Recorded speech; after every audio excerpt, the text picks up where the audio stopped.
Fellas, welcome back to Today in Combat. I'm Bradley Gleason, and thank God we are through the month of May.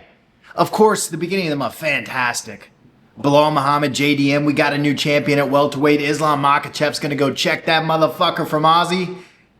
But we also have back-to-back Apex cards in a main event that fell out. Myacee Barber. You know, I didn't watch the Ariel Helwani show. She had a live interview today. I'm looking forward to that. I need to see her side of the story. Right now, do you know what happened? Like, do you have any idea what your body went through? No. Obviously, I know that Hunter told Aaron that I had a seizure. To be honest, we don't know if it was a seizure. We don't know that it is that. I've seen videos of what happened. I've seen everything, and doctors have seen videos, and they're not saying, oh, it was 100% that. They're just trying to figure out what it was. Weird situation before that. Gilbert Burns and Michael Morales. What a performance by Michael Morales. And a week off. It was a tough May. 2 Apex cards, a week off, but no longer. We are headed into summertime, and the UFC is only heating up. Starting this weekend with Sean Omalley versus Merab Dvalishvili. I'll tell you, I'm hyped. You see I got the sugar shirt on. This entire video is biased. I can be objective, but just know where I stand. I'm a rider for the Sean man. After that, we have Kamaru Usman versus Joaquin Buckley, a fantastic fight. Hill versus Roundtree, Topuria versus Oliveira, Holloway versus Poirier 3, and Robert Whittaker versus Rainier de Ritter, an interesting matchup. All that back to back to back. The only week off we have is July 4th, which is, you know, we celebrate America there, man. Fireworks are popping off. You're drinking a couple cold ones. It's gonna be fun.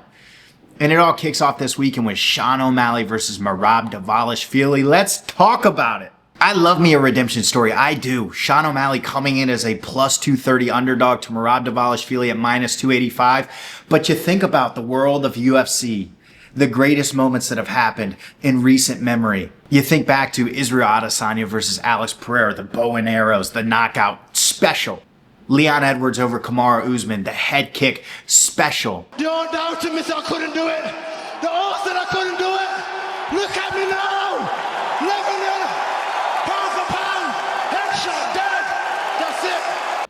That's the opportunity that Sean Omalley has here today, because he's facing a guy that people think is unstoppable. They're calling him the bantamweight GOAT. He is a fucking machine, relentless. But he's standing across from a guy that can put your fucking lights out. And Merab doesn't have that in his arsenal, at least up to this point. We haven't seen him be able to finish fights. Sean Omalley can. And if he can find the chin, this is set up to be one of those special moments. I remember after the Isreal Adesanya fight, I was buzzing for like a week. I couldn't stop thinking about it. The knockout, the celebration, the speech afterwards. Same thing with Leon Edwards. I remember days after that going headshot, dead. Special shit, man. It's special shit. And that's the position that Sean Omalley is in today. And again, a tough challenge. We're talking about a guy that has been unstoppable, a 12-fight win streak. And I know after the fact we heard some things. Sean had a torn labrum, which I always kind of put to the shoulder, but apparently it's in your hip too. I looked it up. It's like a cartilage ring around your hip and shoulder. Had a torn labrum, had surgery like 3 days after the fight. It was pre-booked. The surgery was pre-booked before the fight had even started. You got to imagine that affects things, right? He said he's been able to prepare better for this fight. He's been able to grapple. And you're not going to catch up to Merab. It's not like he's going to go out there and start shooting takedowns. That's what he was missing the first time. That's not the case. But defending takedowns, being in those positions, being comfortable in those positions, more than anything, the cardio that it takes. That's one spot that I think Sean is actually supremely underrated in, is his cardio. I mean, this guy has put on some of the highest striking differentials in the UFC, and in the bantamweight for sure. He holds 2 and 3 right now in striking differentials. 230 against Marlon Chito Vera, 230 against Chris Moutinho, and that was only a 3-round fight. That takes a hella cardio. He's also the only person to ever win the final round against Merab on his 12-fight win streak. That's a big deal. The 5th round? I mean, you think about this fight, you say, if this goes long, Sean is fucked. You probably said it the first time, you're probably saying it again. If this goes long, Sean is fucked. Sean won the 5th round. If he would have picked up 1 or 2, he would have won that fight. He would have won that fight on the judges' scorecards, 48-47. We saw in the 4th and 5th round the Umar fight. He was a dead body. And that's what Merab does to people. Same thing with Petr Yan, dead body. The longer it goes, the worse it gets. Sean Omalley won the 5th round. And we got to give him credit for that.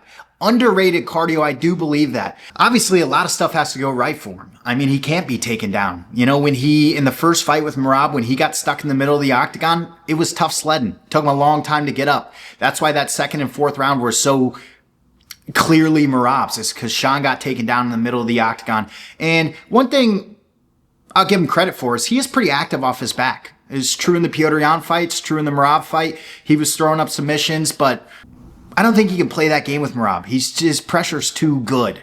You can't just sit there and try to sub him. He's fucking stocky. He's short. His neck's thick. You got to get back to your feet. Get back to where you're comfortable. Get back to striking. I want to see a little bit more. I want to see that activity out of Sean where he is putting up those punching numbers. Of course, you got to be safe. Of course, you can't leave wide openings for Merab to shoot into. I think that's where that teep kick comes in. I think that's where those knees up the middle, uppercuts, show him those things up the middle so he's a little bit more hesitant. But again, I'm wearing a Shook shirt. I believe he can win.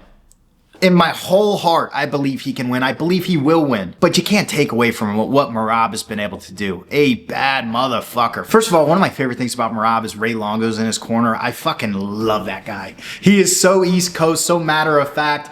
He's tired now. Dude, he's got that sloppy overhand right. You gotta make him pay for that. Before or after? Before or after. I don't give a shit. You gotta throw. That's what you do, buddy. Take a deep breath. He is a pleasure to listen to in the corner. And he's on a 12-fight win streak, this guy Merab. I mean, you can't take anything away from him. That fight with Umar was so fucking fantastic. I mean, especially a guy as high level as Umar, the grappling that he's able to usually impose upon people like Corey Sandhagen. Merab shut him down. He did get taken down once in the second round, I believe, but after that, I think he landed like 22 or something like that on Umar Nurmagomedov. And as the fight went longer, again, it got worse and worse and worse. Those takedowns picked up. And he does something a little bit different than most people. Like, he's not necessarily even taking you down to get you there. He's just taking you down to burn you out.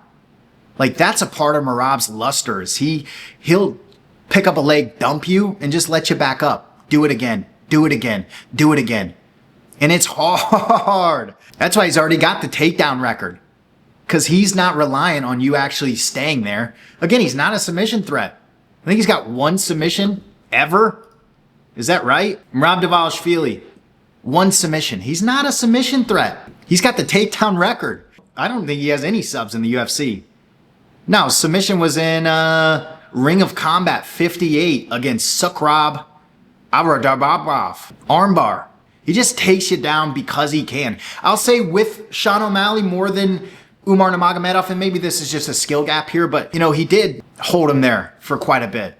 And he's active as well. He's always throwing something. Little shots to the ribs, little pops to the head.